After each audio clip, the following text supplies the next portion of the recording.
नमस्ते दोस्तों, स्वागत है आपका department of education union territory of Dadra and Nagar Haveli तथा दमन दीव के एजुकेशन पोर्टल ई ज्ञान मित्र पर। दोस्तों, आज हम पढ़ने जा रहे हैं कक्षा 9वीं की जो दूसरी इकाई है उसका दूसरा पाठ, जिसका शीर्षक है जंगल। दोस्तों, इस पाठ की लेखिका है चित्रा मुदगल जी। चित्रा मुदगल आधुनिक युग की प्रसिद्ध लेखिका है। लेखन के साथ साथ वे समाज सेवा में भी सक्रिय है। एक जमीन अपनी, आवा, post box number 203, Nala Sopara, जीवन मणिमेघ, ये उनके उपन्यास है। साथ ही भूख, लाक्षागृह लपटे, मामला आगे बढ़ेगा अभी, आदि अनादि, ये उनकी कहानियां है। ये संग्रह है उनके। दूर के ढोल, सूझबूझ, ये बाल कथा संग्रह है, अर्थात बालकों के लिए लिखी गई कहानियां इनमें संग्रहित है। दोस्तों, post box number 203, Nala Sopara, इस उपन्यास के लिए उन्हें साहित्य अकादमी पुरस्कार से भी सम्मानित किया गया है। तो दोस्तों, स्पष्ट है चित्रा मुदगल जी एक जानी मानी प्रसिद्ध कहानी लेखिका है। बहुत ही भावुक और उसके साथ ही वर्तमान परिस्थिति पर लागू होने वाली ऐसी कहानियां उन्होंने लिखी है, उपन्यास उन्होंने लिखे हैं। ये जो प्रस्तुत कहानी है जंगल, इस कहानी में उन्होंने मानवता तथा पशु प्रेम, इनका एक सुंदर उदाहरण यहाँ पर प्रस्तुत किया है। तो दोस्तों, आगे बढ़ते हैं और देखते हैं कहानी जंगल।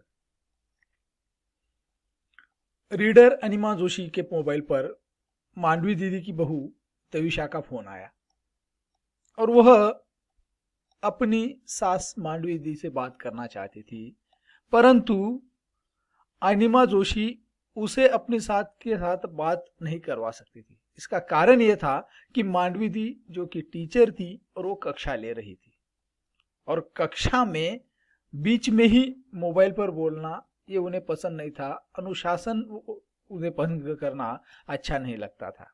अनुशासन मतलब नियम।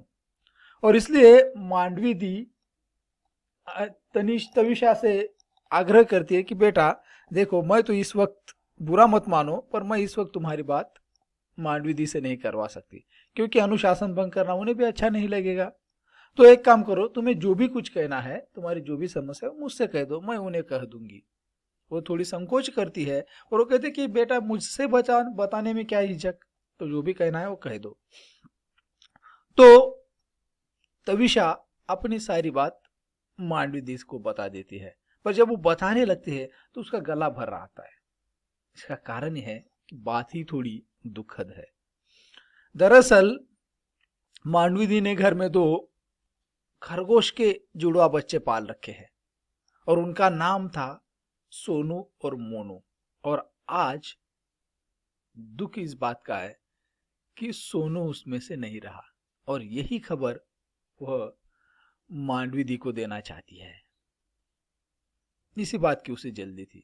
दरअसल हुआ ये कि सुबह जब उसके घर वाली कमला, काम वाली बाई जो होती है, वो झाड़ू पोछा करने जब आई, और वो जब झाड़ू पोछा करने लगी तो उसकी नजर सोनू पर पड़ी। सोनू बड़ा आराम से निश्चिंत होकर सो रहा था, और इसलिए उसने सोनू को जगाने के लिए थोड़ा सा हिलाया, पर उस पर कोई असर नहीं हुआ। उसे लगा ये बदमाशी कर रहा है, आराम से सो रहा है, और इसलिए वो मन ही मन में बोलती है, बुदबुदाती है। बुदबुदाना मतलब मन ही मन में पूछना कि कैसे घोड़े बेचकर सो रहा है शैतान। घोड़े बेचकर सोना ये मुहावरा है जिसका अर्थ होता है निश्चिंत होकर सोना। तो बुदबुदाती कि ये जरूर शरारती कर रहा है, बड़ा आराम से सो रहा है। फिर उसने उसको टांग पकड़कर सोफे से बाहर घसीट लिया, पर उसके बाद भी उसकी कोई हरकत नहीं हुई। वो जैसे पड़ा हुआ था वैसे ही निश्चिंत पड़ा हुआ था। अब कमला डर गई और चीख कर उसने तविषा को पुकारा, छोटी बीजी। भागते भागते तविषा वहां आ पहुंची और उसने देखा सोनू अचेत पड़ा हुआ है। उसको देखकर वह घबरा गई। अब उसकी समझ में ये नहीं रहा था कि क्या किया जाए। उसने सोनू को गोदी में उठाया। वो नाजुक जीव होता है, हम सब जानते हैं कि खरगोश तो बड़ा ही मुलायम और नाजुक ऐसा जीव है। जैसे उसने उसको हाथ में पकड़ा तो जैसे कोई नाजुक फूलों की या पेड़ की पत्ती होती है, कोंपल जिसे हम कहते हैं, वो बिल्कुल झूल जाती है, वैसे ही उसकी वो नाजुक देह तविषा के हाथों में झूल गई। वो तो डर गई, उसकी समझ में कुछ नहीं आ रहा था कि क्या करे। आसपास कोई जानवरों का डॉक्टर भी तो नहीं था। उसने बच्चों के डॉक्टर को घर बुलाया और सोनू को दिखाया। डॉक्टर ने जैसे ही देखा तुरंत कह दिया, प्राण नहीं है अब सोनू में, अर्थात वो मर चुका था। तविषा ने मांडवी दी से आग्रह किया कि आंटी आप कुछ भी हो जल्द से जल्द अम्मा को घर भेज दे, घंटे भर में प्ले स्कूल से पीयूष घर आ जाएगा। पीयूष ये उसके बेटे का नाम है, छोटा सा है और उसे सोनू मोनू से बहुत प्यार है। तो उसे डर है कि अगर पीयूष घर आ गया और उसने उसे देख लिया तो उसे क्या कहेगी, कैसे समझाएगी, वो तो रोने लगेगा। तो इन सारी बातों की वजह से वह जल्दी से जल्दी मांडवी दी को अपने घर बुलाना चाहती है, अपनी सास को घर बुलाना चाहती है। तो दोस्तों, जब मांडवी दी को एक खबर मिली तो वो तुरंत निकल पड़ी घर जाने के लिए। वो जब घर पहुंची तो उसने देखा सोनू निश्चेत पड़ा हुआ था, कोई उसमें हलचल, किसी प्रकार का कोई चंचलता नहीं थी।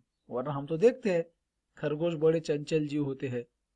पीयूष भी उसके पास ही गुमसुम सा बैठा हुआ था। मोनू जो सोनू का भाई था, सोनू की परिक्रमा कर रहा था। परिक्रमा करना मतलब चक्कर लगाना, जैसे हम मंदिर में जाते हैं ना, मंदिर के चारों ओर गोल चक्कर लगाते हैं, उसी को कहते हैं परिक्रमा करना। तो परिक्रमा कर रहा था और पीयूष, उस मासूम बच्चे को तो ये भी पता नहीं था कि इसको हुआ क्या है। उसने जीवन में कभी मौत से सामना नहीं किया था। मौत क्या होती है, कैसे आती है, क्यों आती है, क्या हो जाता है मौत आने से, ये उसकी समझ में ही नहीं आ रहा था। बिल्कुल गुमसुम दुखी बैठा हुआ था। आज तक ऐसा कभी नहीं हुआ कि मांडवी दी ने घर आने के बाद घर की बेल बजाई और कोई घर खोलने नहीं आया। वो तीनों के तीनों लपक कर भागते थे। दरवाजा तो खोलता पीयूष ही था, पर ये दोनों जो होते थे वो उसके साथ होते थे, पंजा देते थे उसको। तो इस प्रकार से बड़े ही दुखी ऐसा वातावरण है घर में। उन्होंने पीयूष को उठाया और गले से लगा लिया और रोने लगा, दादी दादी ये सोनू को क्या हो गया, दादी सोनू बीमार है तो डॉक्टर को बुलाकर दिखाओ ना, दादी अम्मी अच्छी नहीं है ना, बोलती है सोनू मर गया। अब दोस्तों, ये इतना मासूम और दिल को छू लेने वाला सवाल है कि मांडवी दी भी बेचारी निरुत्तर हो जाएगी। बच्चे जो होते हैं वो बड़े मासूम होते हैं। छोटा सा बालक वो सोच रहा है कि मेरे सोनू को क्या हो गया। जैसे ही उसकी दादी आई तो उसने तुरंत दादी से ये सारे सवाल करने शुरू कर दिए। अब दादी क्या समझाएगी। उसने जैसे वैसे पीयूष को समझा दिया, उसका रोना तो बंद कर दिया, क्योंकि वो बताती है कि देखो बेटा, तुम रोओगे सोनू को दुख होगा, और सोनू को दुख होगा तो तुम्हें भी अच्छा नहीं लगेगा, सोनू को भी अच्छा नहीं लगेगा, क्योंकि सोनू तो तुम्हें हमेशा हंसते हुए देखना चाहता था। उधर मोनू भी रो रहा है, उसकी भी आंखें भरी हुई है। वो बिल्कुल एक बिटर दृष्टि से एकटक देख रहा है कि क्या हो रहा है। अब वो जीवन में मांडवी दी को भी ये पता नहीं था कि जानवर भी रोते हैं। दोस्तों, आपने अगर देखा होगा तो जो जानवर होते हैं उनके मन में भी भावना, वो बोल नहीं सकते, पर उनकी भावना उनकी आंखों से व्यक्त होती है। इन्होंने देखा कि मोनू भी आंखों में आंसू लेकर वहां खड़ा है। उन्होंने मोनू को गले से लगा लिया। वो बिल्कुल हिचकियां भर रहा था, जैसे हम हिचकियां भरते हैं उसी प्रकार से। अब मांडवी दी जब घर निकली कॉलेज से आने के लिए, तो उन्हें तुरंत अपने बेटे शैलेश को फोन कर दिया था कि तू कुछ भी हो जल्दी आ जाए। अब शैलेश को लगा कि सोनू के आने से पहले ही इस सारे मामले को रफा दफा कर देते, इसलिए उसने कहा, अम्मा आप ऐसा करें, नीचे चौकीदार है उसको कहकर सोनू कर उठाकर अपार्टमेंट से जो लगा हुआ नाला है उसमें फेंकवा दे। पर उन्होंने मना कर दिया। उन्होंने कहा कि तुम छुट्टी लेकर घर आओ। शैलेश घर आ गया छुट्टी लेकर। अब उन्हें ये अच्छा नहीं लगता कि अपने प्यारे सोनू को नाले में फेंकवा दो। दूसरी बात, अगर घर आया पीयूष और उसने देखा कि सोनू घर नहीं है तो उसके मन में हजारों सवाल उठेंगे, क्या जवाब देंगे। तो ऐसा झूठ बोलने से उन्हें लगा कि हम जो सामने परिस्थिति आई है उसका सामना ही करें, जो सारी बातें हैं साफ साफ पीयूष को बता दे, ताकि बाद में उसके मन में कोई संदेह न रहे। और दूसरी बात, वो अपने घर के बच्चे की तरह सोनू का अंतिम संस्कार करना चाहती थी। इसलिए घर आने के बाद उन्होंने पीयूष को भी समझा दिया कि देखो बेटा, तुम्हारे सोनू को जमीन में गाड़ने ले जा रहे हैं।